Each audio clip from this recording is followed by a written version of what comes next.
السلام علیکم دوستو، آج ایک نئی ویڈیو کے ساتھ آپ کی خدمت میں حاضر ہوں۔ تو دوستو کیسے ہیں آپ سب؟ امید کرتا ہوں آپ سب خیریت سے ہوں گے۔ دوستو آج کی اس ویڈیو میں آپ کو یہ بتاؤں گا کہ دولت حاصل کرنے کا وظیفہ کیا ہے۔ تو آج کی اس ویڈیو میں آپ کو دولت کے لیے وظیفہ بتانے لگا ہوں، تو بنے رہیے ویڈیو کے ساتھ اینڈ تک۔ دولت کے لیے وظیفہ۔ بسم اللہ الرحمن الرحیم۔ جو شخص روزانہ صبح نماز کے بعد اس اسم مبارک کو کثرت سے پڑھے گا، اللہ تعالیٰ اسے غنی فرما دیں گے، یعنی اللہ تبارک و تعالیٰ اس کو اتنی دولت عطا فرما دیں گے کہ وہ بے پرواہ ہو جائے گا۔ یعنی وہ انسان جو کثرت کے ساتھ اللہ تبارک و تعالیٰ کے اس نام کو پڑھے گا، اس کو دولت کی کوئی کمی نہ ہوگی۔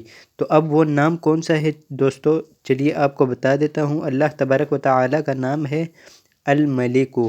اس کو آپ نے کثرت کے ساتھ صبح کی نماز کے بعد پڑھنا ہے، تو انشاءاللہ عز و جل آپ کو کبھی دولت کی کمی نہ ہوگی۔ اللہ حافظ۔